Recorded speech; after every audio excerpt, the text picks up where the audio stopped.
Get your calls now if you can hang around. We're going to be talking more about that later in the show, particularly as the Home Secretary gives us the benefit of her view on those. Of course, if you are one of those eco-campaigners, well, presumably you've been reading The Guardian eating tofu. That's later in the show. But let's look ahead to events at the later today. Prime Minister's questions. I think anyone would have to admit it's a tough time ahead for Liz Truss. So let's bring into the conversation one of her key allies, Conservative MP and Foreign Secretary James Cleverly. Thank you for coming on the show, Secretary of State. If we look at figures that dropped earlier today, inflation now double digits. We know what the mini-budget earlier did to the markets and then did to the value of the pound. Any suggestion that the Conservative Party is the one of financial prudence is completely shredded, isn't it? The utter incompetence on the financial scene. Good morning.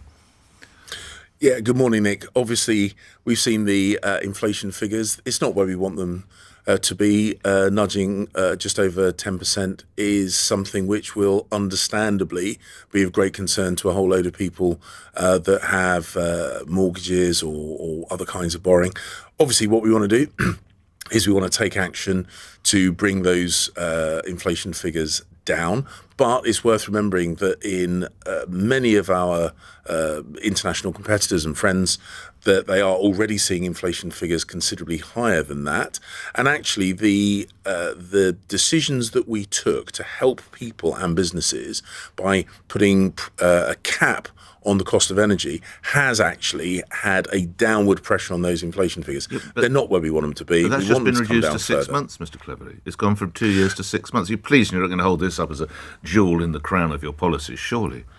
So what we absolutely wanted to make sure was this winter, the potentially huge increases in bills that were a ripple effect from Russia's use of energy as a tool, as leverage, would not cause businesses to go under and families to not be able to pay the bills. So we've addressed that this year. We are going to make sure that over the longer term we focus our support on the people that need it most, whilst also ensuring that we have a diversity of energy supply so that we never get ourselves into a situation again where we can largely be held hostage by Russia's use of energy as a kind of tool of international pressure. All right, on those who need it most, can you respond to stories that are on the front page of the number of the newspapers today? Millions of pensioners could face an income squeeze of up to £430 next year after the Prime Minister ditched her pledge to protect the triple lock. That's the Daily Mail's coverage. Has the Prime Minister ditched that pledge? Well, the triple lock was a manifesto commitment, which is something we take incredibly seriously. But, and I know this is frustrating, but it's a long-standing convention that we don't speculate or pre-announce anything that might be in the financial statement that the Chancellor is going to be making in just over a week's time. People want certainty. I totally get that.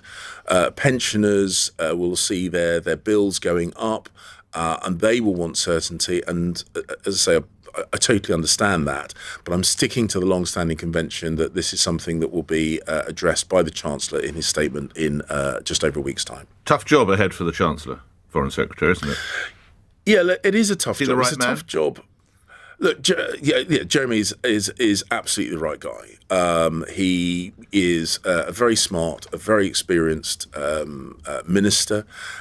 He's been working very, very closely with the Prime Minister to help us do the thing we all want to do, which is weather these difficult times ahead. And they are going to be tough. They're tough for us. They're going to be tough for countries all across the world. And get us back delivering for the British people, getting those infrastructure projects built, getting those things that will stimulate economic growth. That's what we want to be getting on with. That's what the British people want us to be getting on with. If he's the right guy, where's his mandate? I remind you, he has twice run to be leader of the Conservative Party, so he's a two-time loser. And in his last attempt, he finished fifth, and he couldn't persuade 30 of his colleagues to back him.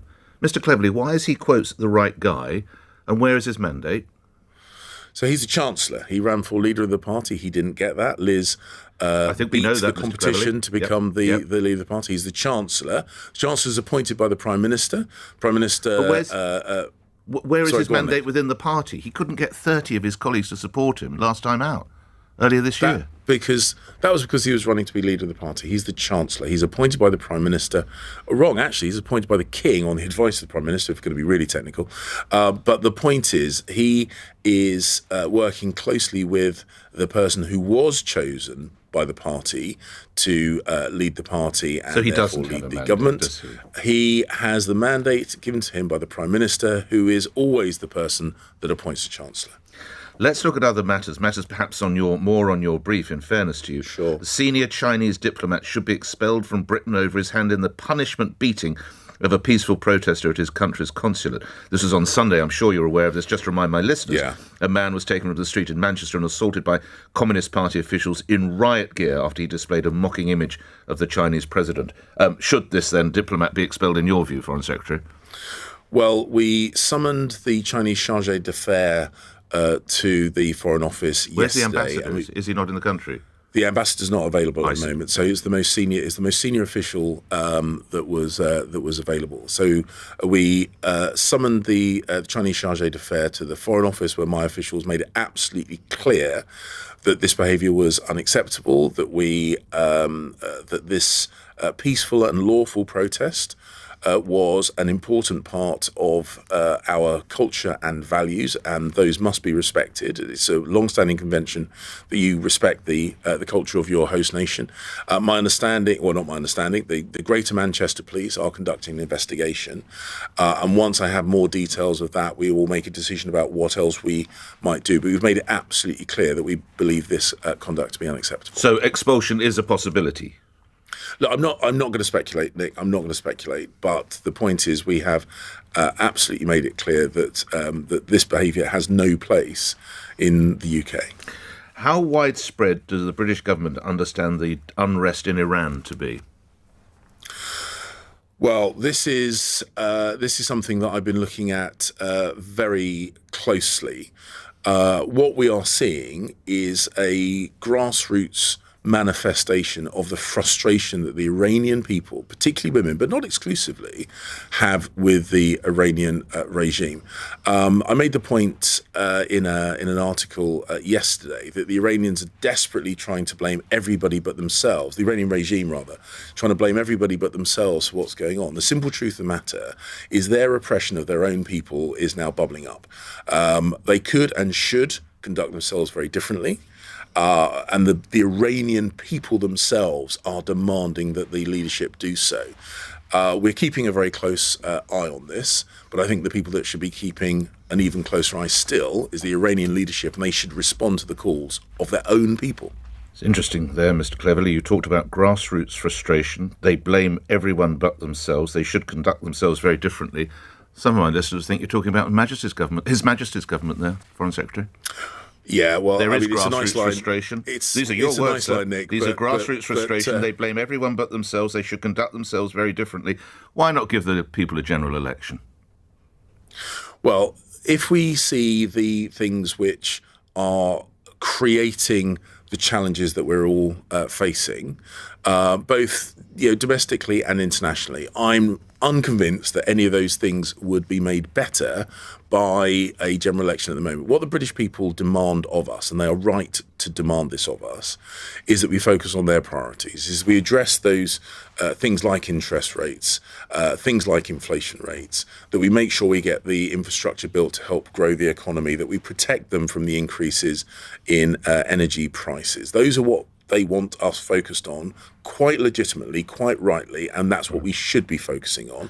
Taking 2 months off for a general election campaign, I'm not sure, at this point in time, I don't think would be helping the people we are here to help, and that's the British people. Finally, you work very closely with the Prime Minister. The latest poll shows her at a minus 70%, a record low.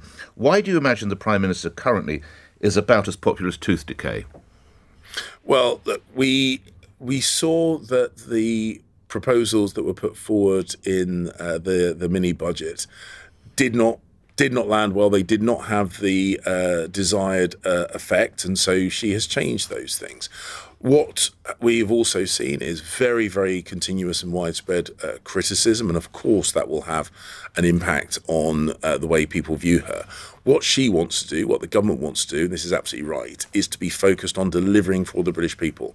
And when they see that delivery, when they see the infrastructure getting built, when they see that investment coming into the UK, when they see the financial protections that we are providing coming into their pay packets to help them pay the bills, when they see those things and the other things that we are working on, I think we'll see those opinion poll numbers shift back in the right direction. I totally get this is a massive uphill task. I totally get that.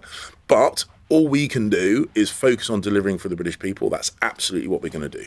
Grateful for your time today. Thank you. Foreign Secretary James Cleverly appearing here on LBC. 8 o'clock, let's get the latest news. On your radio, on Global Player, and Play LBC. leading Britain's conversation. This is LBC. From Global's newsroom at 8 o'clock, inflation is back.